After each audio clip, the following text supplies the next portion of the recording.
How to hack the system. Smart and rich people know that institutions work procedurally, even if illegally. Their policies are algorithms which are full of bugs. You just need to hack them.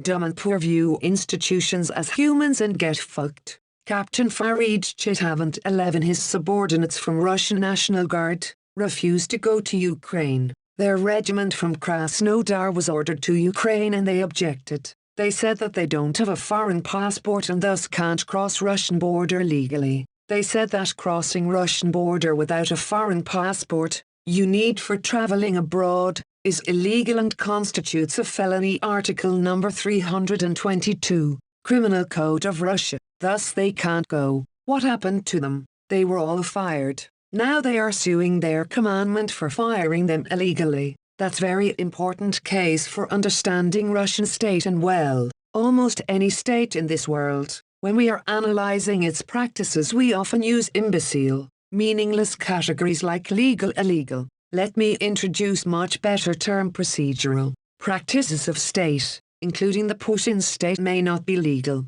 They absolutely can break Russian law on every level, but that does not mean they are random or chaotic. Nope. They are very procedural, much more than regular people can imagine. We often describe Kafka's works as absurdist, but they are not absurdist at all. Kafka was a highly competent and successful bureaucrat valued by his superiors. His narratives are logical, except it's not human logic, it's procedural logic, logic of a machine. Consider Stalin's purges. They are often described as illegal. Yes, Stalin's state security broke Soviet laws on every level, constantly, but that doesn't mean their actions were chaotic or fully capricious. Nope. They followed procedural logic of bureaucracy. What was the procedure of Stalin's purges? To convict someone, you need to get a confession, the queen of all evidences, as Vyshinsky told. After you did get it, you can do whatever with a convict,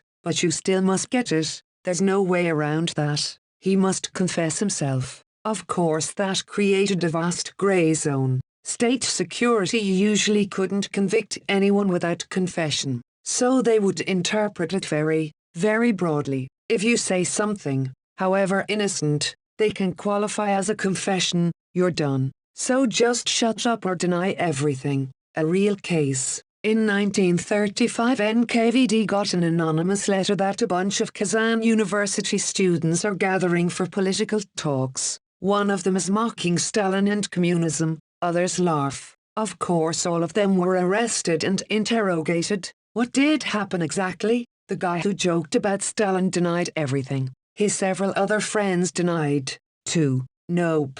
He's a true communist and would never mock Stalin. No way. Only 2 guys responded, yeah, he indeed mocked Stalin. We heard it. Guess what? These 2 went to jail. Others were released. From a human perspective this doesn't make sense. Obviously these 2 were more willing to cooperate with NKVD and betray their friends. And yet, only they were punished. From procedural perspective it makes total sense. You need to get anything that passes for confessions. I didn't mock Stalin doesn't pass for confession. I never heard him mocking Stalin. He's praising him every day doesn't pass. Yes, he mocked Stalin all the time. He's a traitor. It is a confession. You just confessed you listened to the treasonous talk. To Gulag you go. Again, from a standpoint of human logic that's crazy. You jailed these 2 for listening to treasonous talk but released the one who did this treasonous talk? Yeah, but he didn't confess. Procedural requirements are not met. They did. Procedural requirements are met. Go to Gulag. NB, do not apply human logic to bureaucratic procedures. That doesn't make sense. That's crazy. No, it's you who are crazy. It's insane to believe you are dealing with humans. Nope. You are dealing with gears of bureaucratic mechanism, working according to a procedural logic. Let me give you another example. In 1937 the Great Purge and mass arrest started. One guy in St. Petersburg belonged to hereditary nobility. He knew he'd be arrested, and they'll be extorting confession. He can deny everything, but they can torture him to death. That's suboptimal. He acted smarter.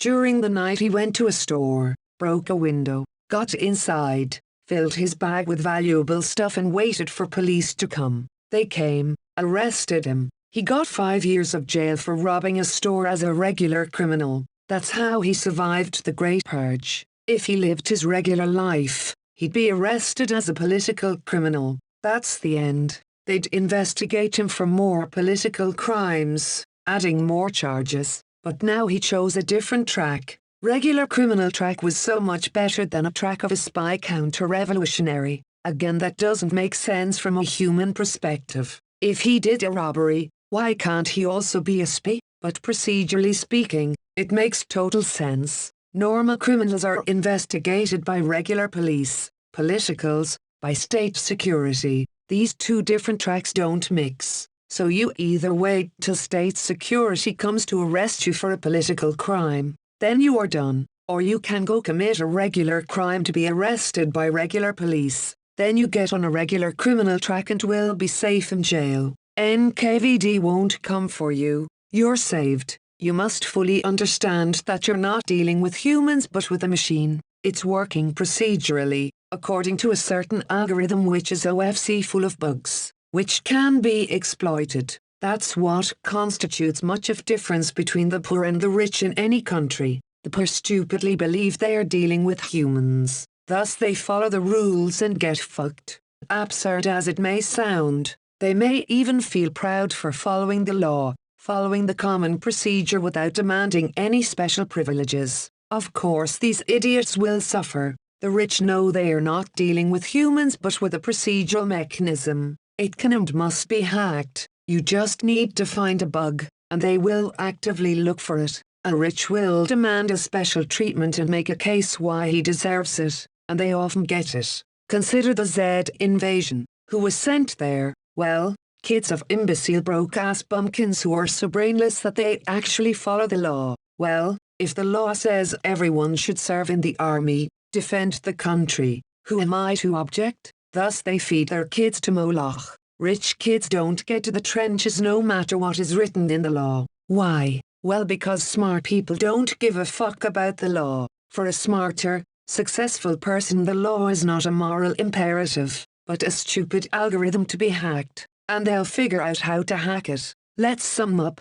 Illegality is a bad tool for analyzing human institutions. Too much moral pathos, too little substance. Much better concept is procedurality. Policies may not be legal, but they absolutely are procedural and thus have bugs which make them easy to hack. Rich smart people correctly understand this procedural nature of human institutions. Thus when dealing with them they have only one question: how to hack them? They are actively looking for bugs, find them and get what they want, in the forms of privileges or special treatment. Dumb and poor on the other hand do not understand this procedural nature of institutions. They are so stupid that they see not only human qualities but even a sort of moral authority in a soulless machine. Of course they get fucked. That's how it should be. End of thread.